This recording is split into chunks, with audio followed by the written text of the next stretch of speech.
On a beautiful Sunday evening, Abena's elegance caught attention. Even God noticed.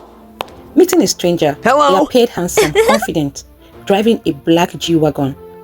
Their path crossed. God's plan unfolded. Is it God's plan? And then he surprised her at her church. How did he find out about her church? Is it a coincidence or divine appointment?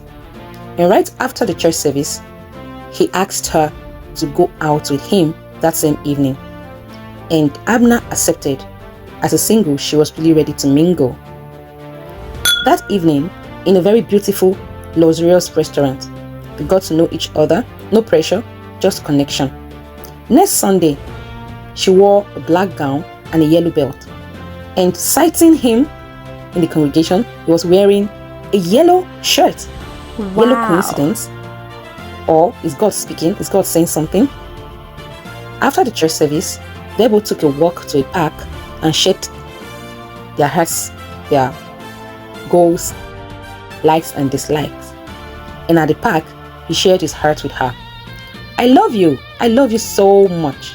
I want to spend the rest of my life with you. When I'm with you, the chemistry is just too strong for me to contain. I think about you all the time. Abena just told him to give her some time to pray about it. She went home and truly prayed, seeking God's will. Abena loved God deeply. Marriage was her desire, but God was her priority.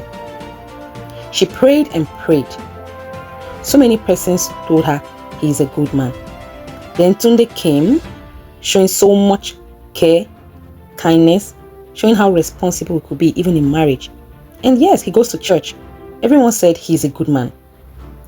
Abena, why don't you just consider this man? He is a good man. Even the women in church, he gives them clothes, gives them beautiful things, and so many of them have really come to fall in love with him for the kind of person he is. But when she prayed, God said nothing. No peace, no confirmation. She continued on this until she decided to go on this journey with him. Then she said yes. Their wedding was so beautiful, so glamorous. The high and mighty came for the wedding. It was really a beautiful sight. And then the marriage reality. After the wedding, right in the marriage, she became frustrated. She prayed alone, fought alone, carried the home alone. And this continued until she became so frustrated. This continued for 10 good years. And while praying one night, an elderly woman appeared to her in her dream and revealed to her some things that she didn't know. My daughter, you married a good man, but not God's man. This is the difference. When Abena woke up from that encounter, she knew what the situation was and what God was trying to tell her. She went to a park and sat down on a chair, wondering what her life has turned into. No peace, no joy. And her friend came encouraging her to go and see their pastor's wife. Yes, she agreed and went there.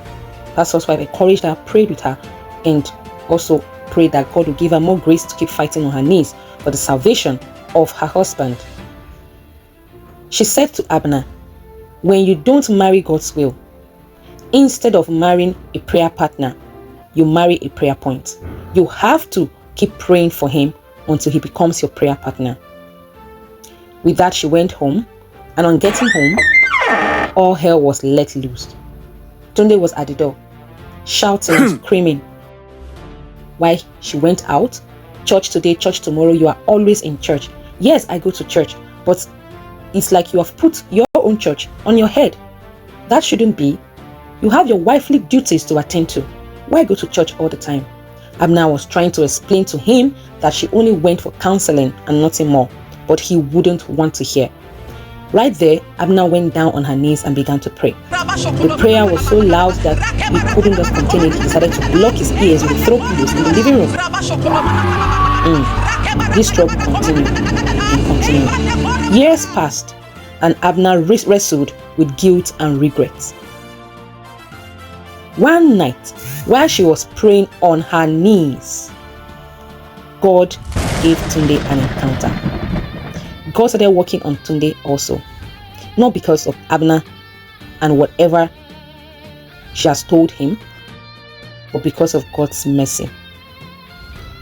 In his encounter, he saw an angel that warned him about the frustration he has put the daughter of Zion to, his wife, in that he should repent before it's too late.